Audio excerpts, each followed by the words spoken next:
வாழ்க வளமுடன், சுகம் சூழ்க. நற்பவி நற்பவி நற்பவி. இறைவனோடு இணைந்திருப்போம். அம்பிகையின் 9 விதமான வடிவங்களை போற்றி வழிபடும் காலமே நவராத்திரி ஆகும். இதில் வளமான வசந்தமான வாழ்வை தரக்கூடிய வசந்த நவராத்திரி நாளில் அம்பிகையை முறையாக வழிபட்டால் கேட்கும் வரங்கள் அனைத்தையும் அள்ளி வழங்குவாள் என்பது நம்பிக்கை. வசந்த நவராத்திரியின் போது ஊஞ்சல் உற்சவம் மிகவும் கோலாகலமாக சிறப்பாக கொண்டாடப்படும்.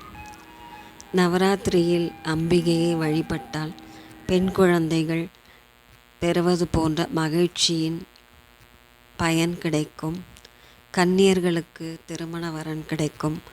சுமங்கலிகளுக்கு மாங்கல்ய பாக்கியம் கிடைக்கும். எல்லோரும் பெறுவது பரிபூர்ண திருப்தி ஆகும். வாழ்வில் வசந்தம் வீச செய்யக்கூடிய வசந்த நவராத்திரி காலத்தில் அம்பிகை தாயாரை வழிபட்டு அம்பிகையின் பரிபூரண அருளை பெறுவோம். வசந்த நவராத்திரி 9 நாட்கள் கொண்டாடினால் உலகம் க்ஷேமம் அடையும். 15 நாட்கள் அமாவாசை முதல் பௌர்ணமி விழா எடுத்தால் கேட்ட வரங்கள் கிடைக்கும்.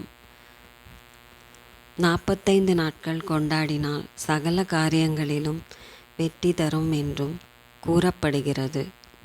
வசந்த நவராத்திரி யோகம் என்னும் பக்தி நிலையை தரக்கூடியது. அந்த நல்பக்தியால் நல் வாழ்வையும் அளிக்கக்கூடியது. வசந்த நவராத்திரி பெரும்பாலும் கோவில்களில் நடைபெறும். வசந்த நவராத்திரி அம்பிகையின் வடிவமாகிய ராஜசியாமலா அல்லது ராஜமாதங்கீஸ்வரி எனும் வடிவத்தை போற்றுவதாக அமைவதாகும்.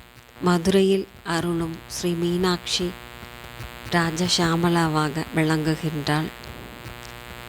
மதுரை மீனாட்சி அம்மன் கோவிலிலும் வசந்த நவராத்திரி விழா வெகு சிறப்பாக கொண்டாடப்படும்.